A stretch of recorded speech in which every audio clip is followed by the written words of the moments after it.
السلام علیکم۔ آج میں آپ لوگوں کی خدمت میں لے کے آئی ہوں کہانی یہ نہ تھی ہماری قسمت۔ ان دنوں ہم لوگ خیر پور رہا کرتے تھے، لمبا چوڑا خاندان تھا، خوشحال فیملی تھی۔ میں سب سے چھوٹی تھی، سب پیار سے لاڈلی کہتے تھے۔ تاہم دادی مجھے نور کہہ کر بلاتی تھیں کیونکہ میرا اصل نام نور العین تھا۔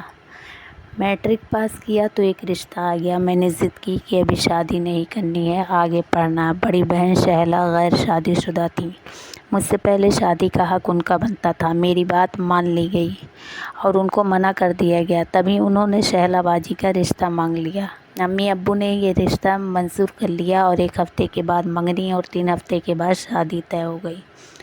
مایوں کے دن کافی ہلا گلا ہوا۔ جب میں تیار ہو کر نیچے آئی تو کسی نے آواز دی، نور ادھر آؤ۔ پلٹ کر دیکھا تو پھوپھی تھیں، مجھ کو جو پکار رہی تھی۔ ان کے ساتھ ایک لڑکا تھا۔ پھوپھی سے مل کر جب میں جانے لگی تو انہوں نے کہا، ان سے ملو، یہ میرے دیور کے بیٹے شیر دل ہیں اور اب تمہارے نئے پڑوسی بھی ہیں۔ میں نے سلام کیا۔ شیر دل نے مہذبانہ انداز میں جواب دیا۔ اسی دوران میں شہلا باجی کے کہنے پر پانی لینے کے لیے کولر کی طرف بڑھی تو دیکھا وہاں شیر دل موجود تھا۔ تبھی میں نے استدعا کی، شیری پلیز ایک طرف ہو جائیے، میں باجی کے لیے پانی لینا چاہتی ہوں۔ آپ کیوں تکلیف کرتی ہیں، ہم موجود ہیں آپ کی خدمت کے لیے۔ اس نے بے تکلفی پر مجھے غصہ آیا مگر میں خاموش ہو گئی اور پانی لے کر باجی کے کمرے کی طرف چلی گئی۔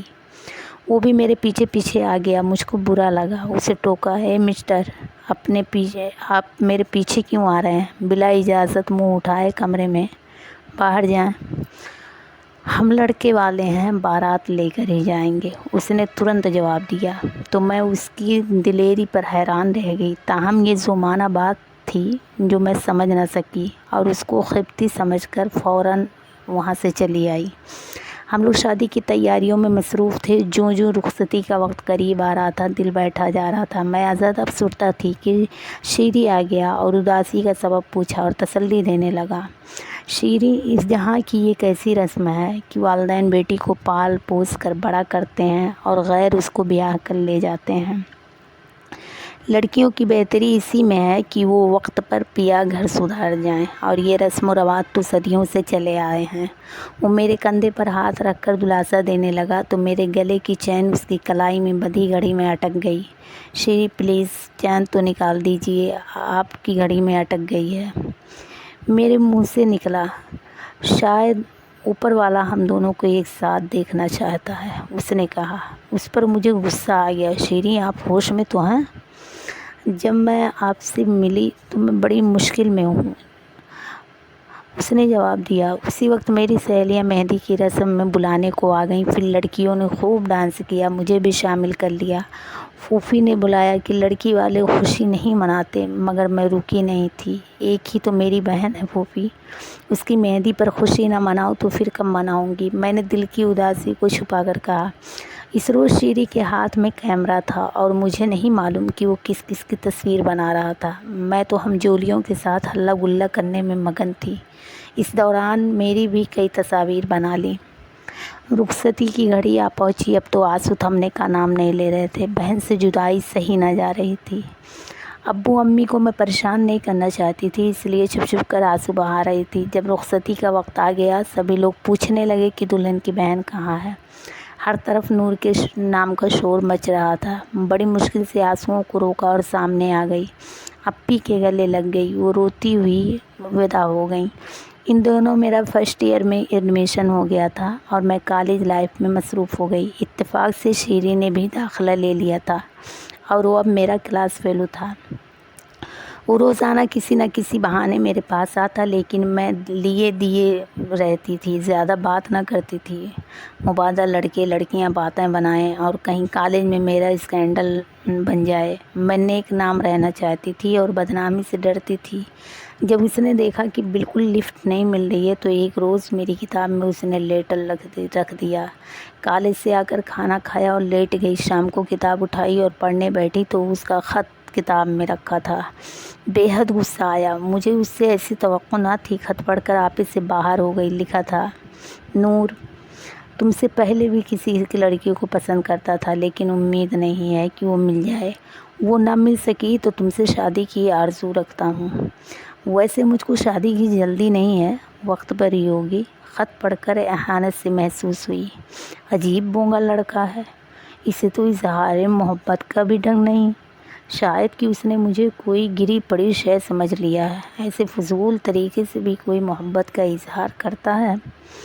صبح جب میں کالج گئی تو میرا پارا چڑھا ہوا تھا۔ کلاس روم میں سبھی موجود تھے کیونکہ پیریڈ شروع ہونے والا تھا۔ تبھی میں نے ساری کلاس کے سامنے تقریر شروع کر دی۔ پیارے ساتھیوں، سنو، آج کی اہم خبر یہ ہے کہ مسٹر شیر دل صاحب ہمارے پیار میں پوری طرح گھائل ہو چکے ہیں۔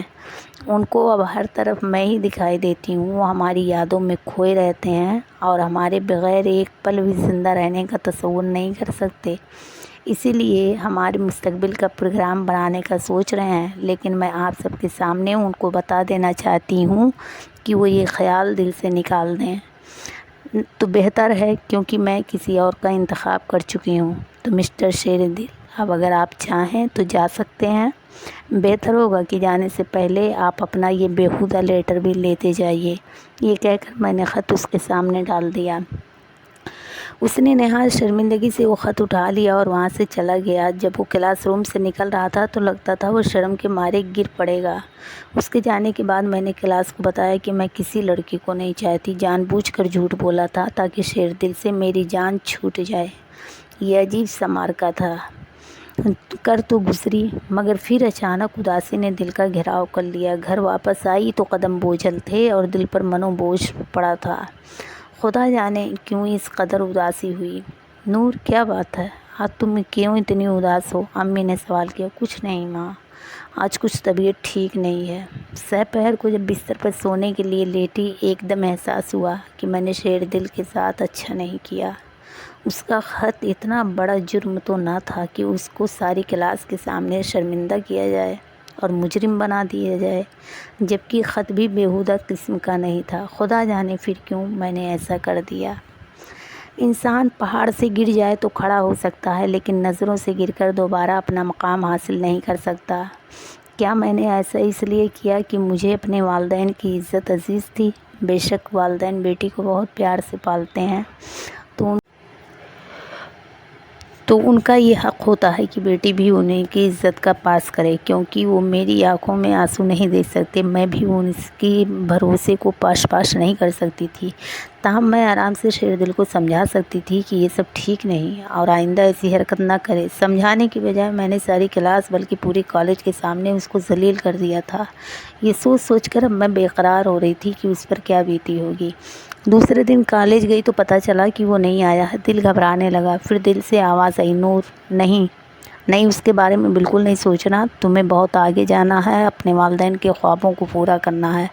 اس واقعے کو اب مکمل طور پر بھلا دو۔ شیر دل نے کالج چھوڑ دیا اور میں اپنی چھوٹی سی دنیا میں گم ہو گئی۔ اس واقعے کو کچھ ہی دن گزرے تھے کہ باجی شہلا ہمارے گھر رہنے آئیں۔ ان کے ساتھ دولہا بھائی بھی تھے۔ میں دونوں کے لیے چائے بنانے جا رہی تھی کہ دروازے پر بیل ہوئی۔ دروازہ کھولا تو سامنے پوسٹ مین کھڑا تھا۔ میرے نام کا لفافہ تھا۔ میں حیران تھی کہ کس نے یہ لفافہ بھیجا ہے۔ کھولا تو یہ دیکھ کر حیرت کی انتہا نہ رہی۔ اس میں مہندی والے روز کی میری تصاویر تھیں۔ سوچ میں پڑ گئی کہ آخر کب، کیسے، کس نے یہ کھینچی ہوں گی۔ جب تصویروں کو الٹ پلٹ کر دیکھا تو پیچھے لکھا تھا، نور پلیز معاف کرنا، تم سے اجازت لیے بغیر اس دن میں نے تمہاری تصویریں لے لی تھیں۔ اب یہ تمہاری امانت لوٹا رہا ہوں۔ مجھ سے غلطی ہو گئی کہ تم جیسی لڑکی سے امید لگا بیٹھا تھا۔ کیا پتا تھا کہ تم کسی اور کو منتخب کر چکی ہو۔ جو ہوا سو ہوا، تم بھی بھول جانا، میں بھی بھلا دوں گا۔ یہ سب پڑھ کر میری آنکھوں سے آنسو نکل آئے۔ وہ چاہتا تو کچھ بھی کر سکتا تھا، لیکن اسے میری عزت بہت عزیز تھی۔ وہ چاہتا تو ان تصویروں سے مجھے رسوا کر سکتا تھا۔ ان باتوں نے میرے دل میں جگہ پیدا کر دی اور میں نے اس پر مر مٹی۔ اب اس کی شرافت میرے لیے اس کے دل میں احترام میرے نزدیک سب سے بڑی بات تھی۔ اب اس کی باتیں، اس کی شرارتیں رہ کر ستانے لگیں۔ پتہ نہیں کیا ہو گیا تھا کہ مجھے کسی بھی چیز کا دھیان نہیں رہا تھا۔ سارے گھر والے پریشان ہو گئے کہ اس لڑکی کو کیا ہو گیا ہے جو سارا دن چہکتی پھرتی تھی۔ اس کو چوٹ کیوں لگ گئی؟ مجھ کو بھی خبر نہ تھی کہ میں کہاں گم ہوں۔ جس کو میں نے ذلیل کر کے دھتکارا وہ آج میرے دل کے مندر میں تھا۔ جانے والے کو پکارا جا سکتا ہے لیکن روٹھ جانے والے کو لاکھ آواز سے دو وہ نہیں آتا۔ اپنی غلطی پر پچھتانے لگی کہ ہائے جلد بازی میں نے کیا کر دیا تھا۔ اس کا کہا یاد آنے لگا کہ تم مجھ کو بھول جاؤ۔ دل پر قیامت سے ٹوٹ گئی۔ میں رو رو کر ہلکان ہو گئی۔ کیا پتا تھا کہ زندگی کے اس موڑ پر اس کی یاد بری طرح ستانے لگے گی۔ آج وہ مجھ سے دور جا کر بھی میرے دل میں بس چکا تھا۔ کچھ لوگ بڑے نصیب والے ہوتے ہیں، آنکھیں ملتے ہی ان کو ان کا پیار مل جاتا ہے، اور کچھ نادان مجھ جیسے بھی ہوتے ہیں کہ جب جھولی بھری تب الٹ دیتے ہیں، اور جب تہی دامن ہو جائے تو دکھ کرنے لگتے ہیں۔ افسوس یہ رابطہ میں نے خود ختم کر دیا تھا، مگر اپنا درد کسی کو نہیں بتایا، بس اندر ہی اندر گھٹ کر رہ گئی۔ والدین مجھے ڈاکٹروں کو دکھانے لگے کہ ہماری ہنستی کھیلتی بچی کو اچانک یہ کیا روگ لگ گیا، لیکن وہ جانتے نہ تھے کہ جو روگ مجھے لاحق ہوا تھا اس کا کوئی علاج نہیں۔ شیر دل کالج سے نہیں بلکہ اپنے گھر سے بھی چلا گیا تھا۔ خدا جانے اس کی منزل کہاں تھی۔ اگر وہ اپنے شہر میں ہوتا تو اس کو ڈھونڈنے کی کوشش کرتی، معافی مانگ کر دل کی خلش کو مٹا ڈالتی، لیکن یہ بھی تو ممکن نہ رہا۔ باجی کے ہاں ان کی گود بھرائی کی رسم ہوئی، ہم کو بھی مدعو کیا گیا تھا۔ امی نے چلنے پر اصرار کیا اور مجبوراً جانا پڑا۔ وہ دولہا بھائی کے عزیز بھی آئے ہوئے تھے، ان میں ان کا دوست ندیم بھی تھا۔ یہ میری پھوپھی کا بیٹا تھا۔ موقع ملا تو میں نے اس کو کہا کہ شیر دل کہاں ہے؟ کہنے لگا دبئی گیا تھا، اب واپس آ گیا ہے، کیا میری بات کروا سکتے ہو؟ میں نے کہا ہاں کیوں نہیں، کل تم ہمارے گھر 4 بجے آ جانا، ہم نے اس کی دعوت کی ہے۔ تقریب میں میرا دل نہ لگ رہا تھا، میں بھری محفل میں اکیلی تھی۔ ندیم نے میری کیفیت کو بھانپ لیا تھا، اس نے کہا تو لگتا ہے کچھ مسئلہ ہے۔ نہیں میری طبیعت ٹھیک نہیں، میں نے جواب دیا۔ میں اپنے دل کا احوال کسی پر کھولنے سے ڈرتی تھی۔ دوسرے روز پھوپھی کے گھر گئی تو شیر دل میرے سامنے تھا۔ آنکھوں پر یقین نہیں آ رہا تھا، سوچ رہی تھی کہ یہ کیسے اس سے ندامت کا اظہار کروں، معافی طلب کروں۔ ہمت کر کے جب اس کو مخاطب کرنا چاہا تو اس نے منہ پھیر لیا۔ شاید وہ مجھ سے نفرت کرنے لگا تھا کہ بات نہیں کرنا چاہتا تھا۔ جب میں یہ سوچ کر آئی تھی کہ آج اس سے بات ضرور کروں گی۔ میں اس کا تلخ لہجہ تو برداشت کر سکتی تھی، لیکن منہ پھیر لینا میری برداشت سے باہر تھا۔ تبھی میں فوراً پھوپھی جان کے کمرے میں چلی گئی اور خوب روئی۔ کچھ دیر کے بعد جب منہ دھو کر واپس آئی تو حال میں سب کھانے میں مصروف تھے، کسی نے میری آمد کا نوٹس نہیں لیا، مگر ندیم نے شیر دل کو کچھ کہا تو اٹھ کر میرے پاس آیا اور کہنے لگا ہاں میں خاص طور پر اس لیے آئی ہوں کہ میں تم سے میری زبان لڑکھڑا گئی۔ کہو، اس نے ڈھارس بڑھانے والے لہجے میں بات کی۔ ایسی کیا بات ہے جو تم اس قدر ہچکچا رہی ہو؟ وہ دراصل میں تم سے معافی مانگنا چاہ رہی تھی۔ اس دن جانے کیوں میں نے تم سے اس قدر زیادتی کی کہ تم نے کالج آنا چھوڑ دیا، اور چھوڑو بھول جاؤ اس بات کو، میں نے کالج آنا چھوڑا، دنیا تو نہیں چھوڑی نا۔ اس روز کی بات کو بھلا کر اور کوئی بات کرو، اور تو کوئی بات ہی نہیں۔ میں نے آنسو پوچھے۔ سنو، اگلے ہفتے میرے گھر پر ایک تقریب ہے اور تم کو ضرور آنا ہے، ایسا سمجھ لو کہ میری سالگرہ ہے، ضرور آنا، میں شدت سے تمہارا انتظار کروں گا۔ وہ مخصوص صدا سے مسکرا دیا تو میرے سارے غم دھل گئے، میں خوشی سے نہال ہو گئی۔ میں سوچ بھی نہیں سکتی تھی کہ وہ اس قدر اعلیٰ ظرفی کا مظاہرہ کرے گا۔ گھر آئی تو پاگل سی ہواؤں میں اڑ رہی تھی، ساری رات آنکھوں سے نیند دور تھی۔ سوچ نہ سکتی تھی کہ جس دوری کو میں کبھی نہ ختم ہونے والی مسافت سمجھتی تھی وہ پل بھر میں مٹ جائے گی۔ گویا شیری کا پیار سچا تھا، دکھ ملنے کے باوجود اس نے مجھ کو نہ بھلایا، وقتی طور پر منہ موڑا تو اس کا سبب کچھ اور تھا۔ اس دن کا انتظار کرنا تھا جب اس نے گھر پر بلایا تھا، اور اس دن کے آنے میں کئی دن باقی تھے جن کو کاٹنا میرے بس میں نہیں تھا، مگر اس شخص سے پیار کرنا تو میرے بس میں تھا جس کو میں نے کھو کر پایا تھا۔ خیر وہ دن بھی آ گیا۔ میں نے خصوصی لباس زیب تن کیا اور اہتمام سے خود کو سنوارا تھا، جیسے کوئی دلہن رخصتی سے پہلے سنورتی ہے اور پیا گھر جاتی ہے۔ جب میں اس کے گھر پہنچی تو اس کی نظر مجھ پر پڑی۔ وہ تیز قدموں سے میری جانب آیا اور میرا ہاتھ کھینچ کر اسٹیج پر لے آیا۔ میں نے کہا پتہ نہیں شیری کہ تم نے مجھے کیوں بلایا ہے۔ تھوڑی دیر کے بعد شیری کے ابو اسٹیج پر آئے اور کہنے لگے آج میں نے آپ لوگوں کو اس خوشی کے موقع پر خاص طور پر اس لیے بلایا ہے کہ میرے بیٹے شیر دل کی نسبت ہماری بھتیجی شرمین کے ساتھ طے ہو رہی ہے۔ اور بیٹی شرمین،